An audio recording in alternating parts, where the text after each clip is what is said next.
case of coronavirus was confirmed in our country.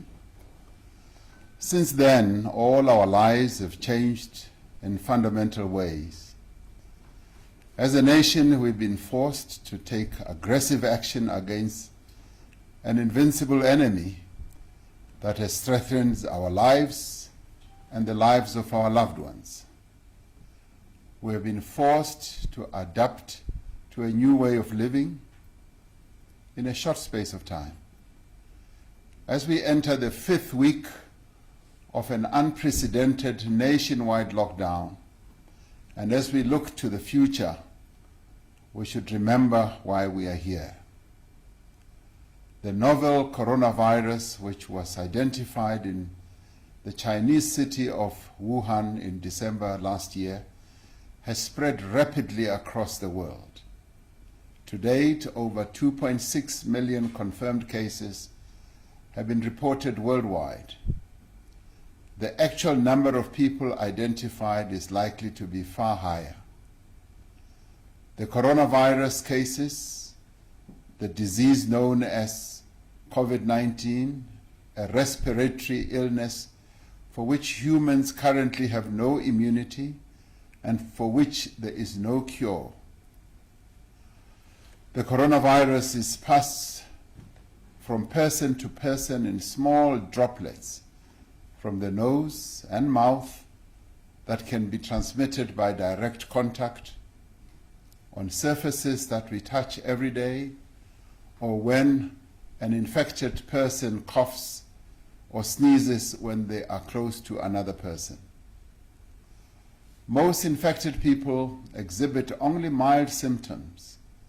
Some do not show any symptoms at all. Some do not even know they have this disease. But there are people who develop severe symptoms and require hospitalization. These are usually older people and those who suffer from underlying conditions such as heart disease, diabetes, chronic respiratory disease, and cancer. For some of these people, COVID-19 is fatal. They die. Across the world, more than 185,000 people have succumbed to the disease. Here in South Africa, at least 75 people have lost their lives now.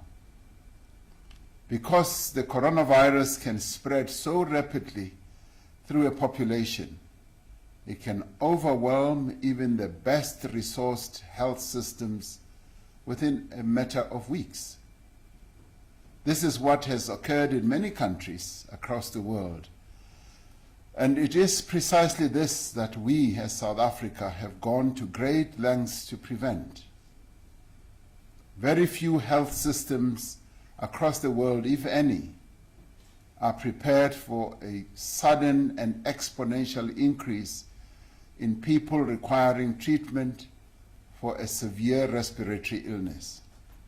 As a result, if the virus spreads too quickly, there are not enough hospital beds, intensive care units, ventilators, personal protection equipment, or medicines for everyone who needs them.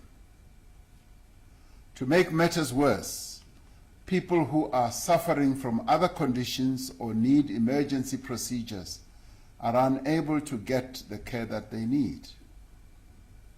And in such circumstances, many lives that could have been saved are lost.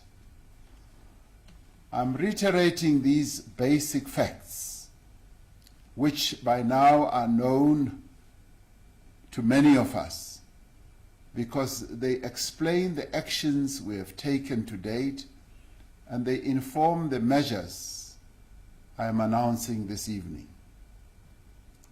From the moment we declared the coronavirus pandemic to be a national disaster on Sunday, 15th March, our objective was to delay the spread of the virus. We have sought to avoid a massive surge in infections and an uncontrollable increase in the number of people needing medical care.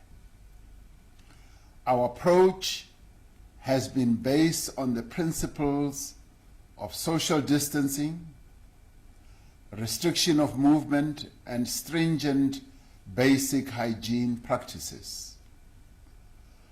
By delaying the spread of the virus, we have had time to prepare our health facilities and mobilize some of the essential medical supplies that are needed to meet the unavoidable increase in infections.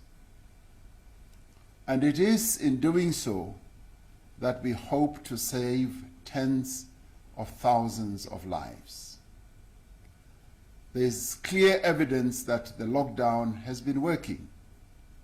Together with other measures we have taken, such as closing our borders and the changes in behavior that each of us has made, the lockdown has actually slowed down the progression of the pandemic in the country.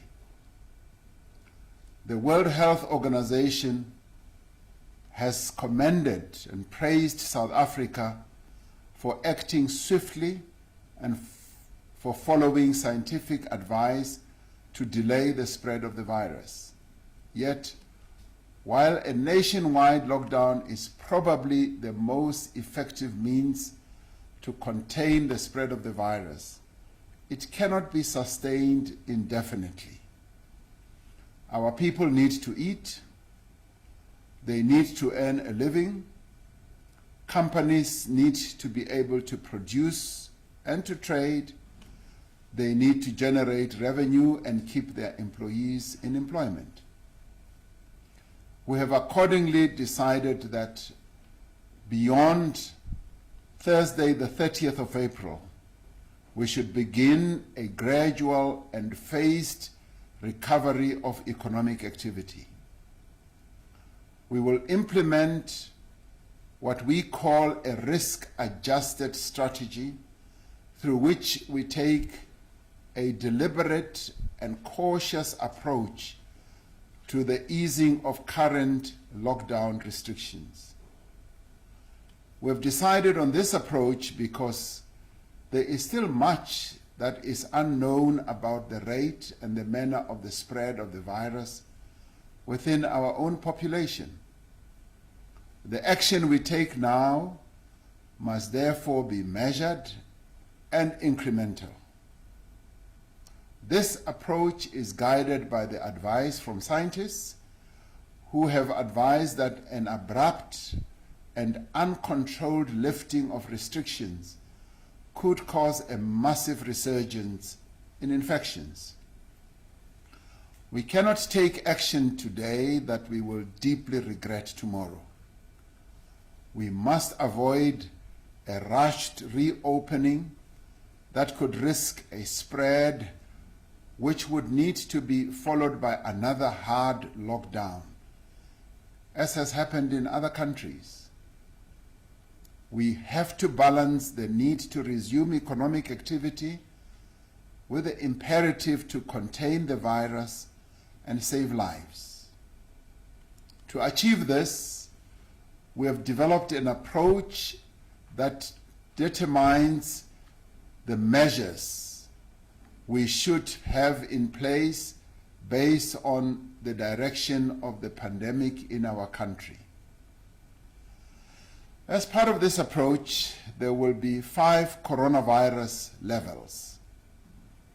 The first level is what we call level 5, which means that drastic measures are required to contain the spread of the virus to save lives.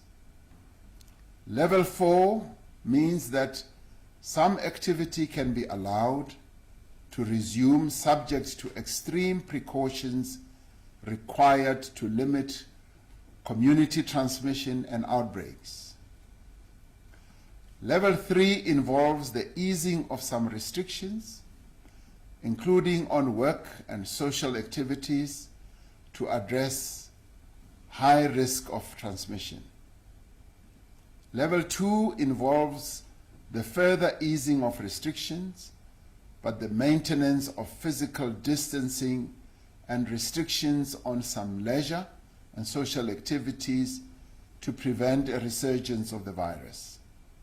Level 1 means that most normal activity can resume with precautions and health guidelines followed at all times. To ensure that our response to the pandemic can be as precise and targeted as possible, there will be a national level and separate levels for each province, district, and metro in the country. We are currently at level 5, which requires a full national lockdown to contain the spread of the virus.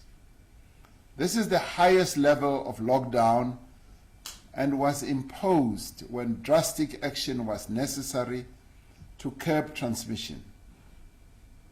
The National Coronavirus Command Council will determine the level based on an assessment of the infection rate and the capacity of our health system to provide care for those who need it.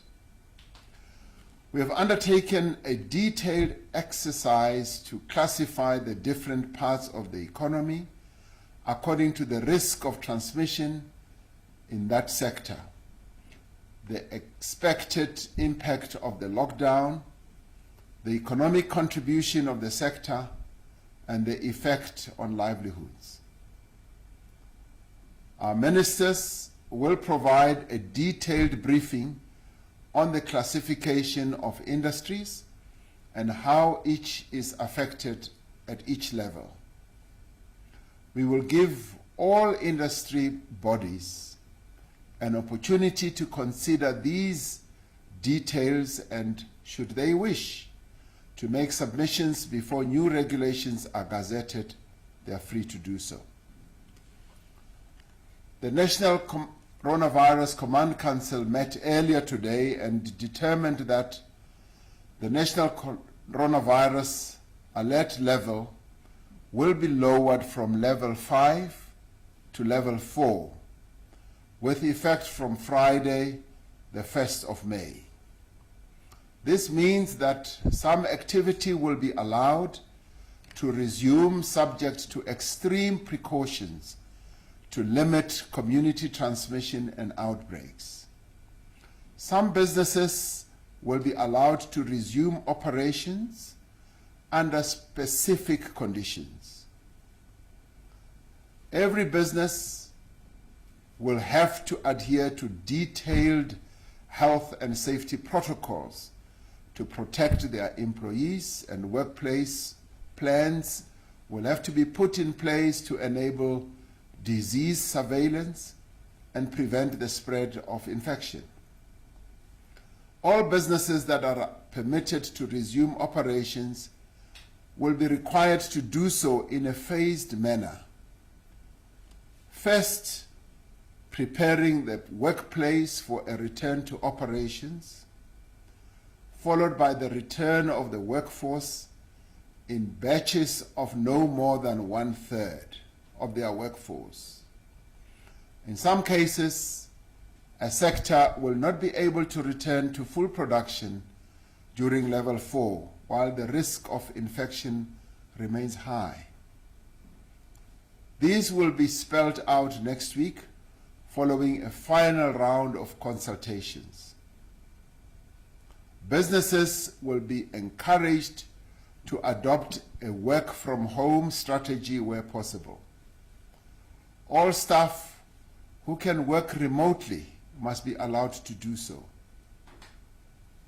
The relevant ministers will provide details on the process for the phased reopening of schools and other educational institutions.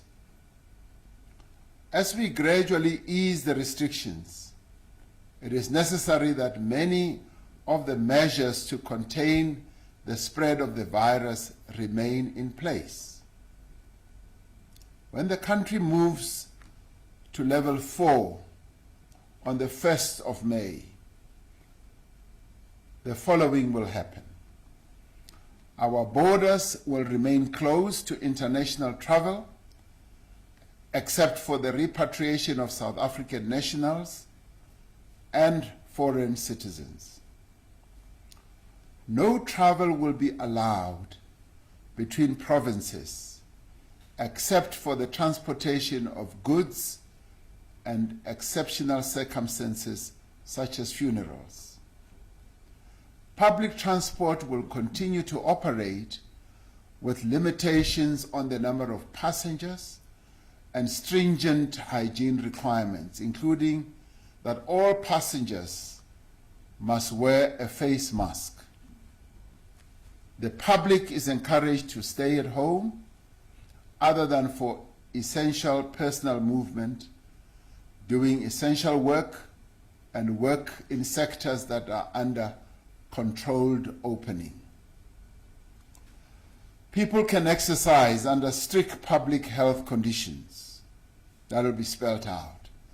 All gatherings, apart from funerals and for work, will remain prohibited. Those who are elderly and those with underlying conditions must remain at home and take additional precautions to isolate themselves. The sale of cigarettes will be permitted. The range of goods that may be sold will be extended to incorporate certain additional categories. These will be detailed by the relevant ministers.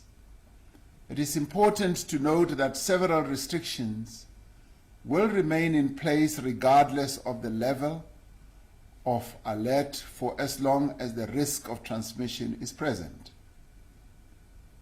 For instance, bars and shebeens will remain closed.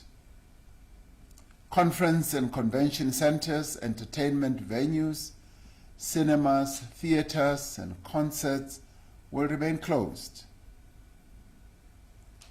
Concerts and sporting events and religious, cultural, and social gatherings will not be allowed until it is deemed safe for them to continue.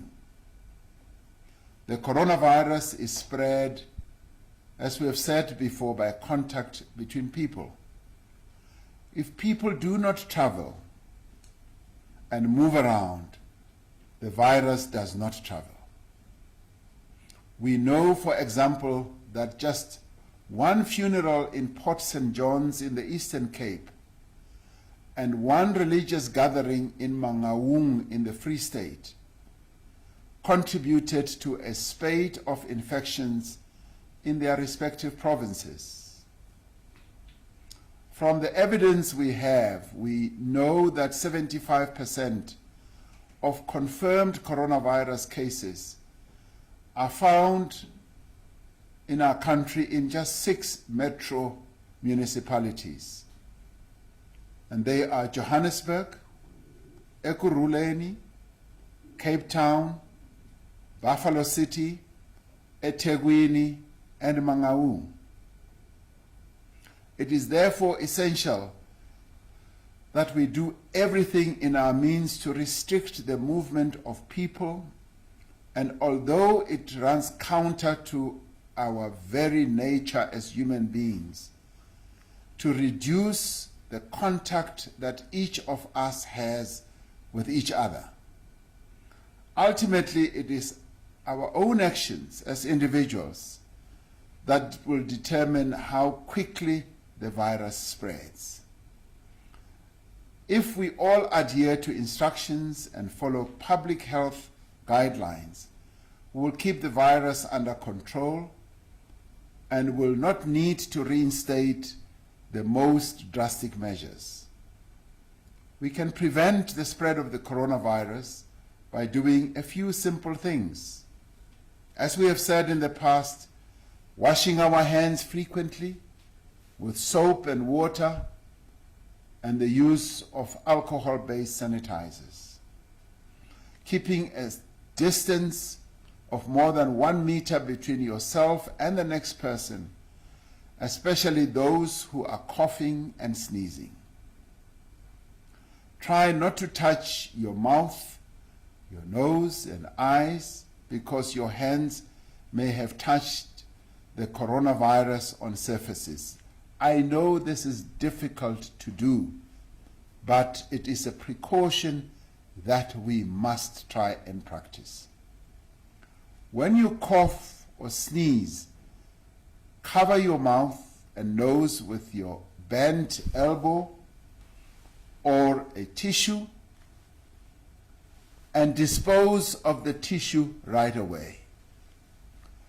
As we begin the easing of lockdown restrictions from the beginning of May, we are calling on all South Africans to wear a face mask whenever you leave home. Our clothing and textile industry, including small businesses, are gearing up to produce these masks on a mass scale. The extraordinary measures that we have put in place to combat the coronavirus pandemic have been matched by the extraordinary contributions of many South Africans. We pay tribute to them, the nurses, the doctors, the scientists, and the community screening field workers who are leading our public health response. We are committed to ensuring that they have all the resources they need, including adequate personal protection equipment and other recognition to undertake the work that is being asked of them. As we slowly ease the lockdown restrictions, we are substantially and rapidly increasing our public health response. We have already seen a huge increase in community screening and testing that is going on throughout the country. Guided by advice from the World Health Organization and the Africa Center for Disease Control and Prevention, we have joined other African countries in placing mass screening and testing at the center of the next phase of our response. Earlier in the week, I announced an additional allocation of 20 billion rand to our health response to ensure that we have the beds, the medicine, the equipment, and personnel that are required when the country experiences the peak of infections. This evening, I also want to pay tribute to those who are providing essential services and goods, the truck, taxi, bus, and train drivers, the workers on our farms, in stores, at power stations, at water plants, at petrol stations, in the banks, in call centers, law enforcement officials, and security personnel. It is thanks to your efforts that we have been able to make such valuable progress in combating this pandemic. As part of expanding this effort, I have employed over 70,000 Defence Force personnel to assist with various parts of our coronavirus response. Until now, those Defence Force members that have been deployed have supported the South African Police Service in their responsibilities. They will continue to do so, but they will also be providing assistance in other essential areas, such as the provision of water supply, infrastructure, maintenance, and health services. This is a crucial moment in our struggle against the virus. It is a time for caution. It is also a time to act responsibly, but it is also a time for patience.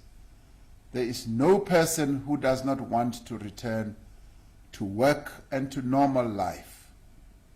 There is no company that does not want to reopen its doors for normal economic activity.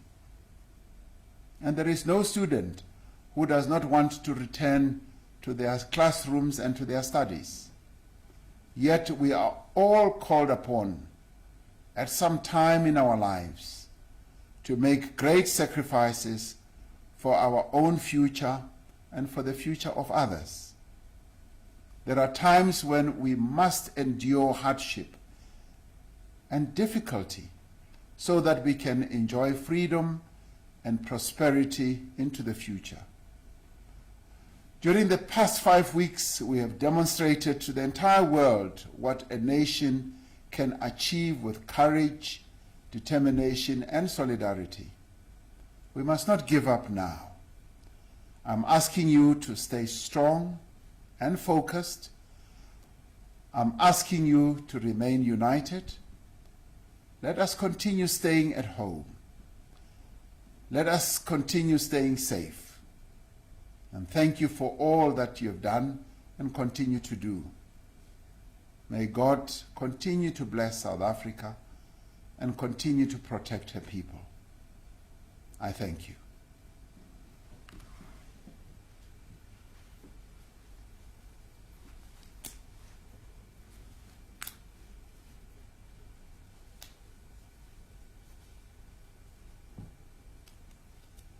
Thank you.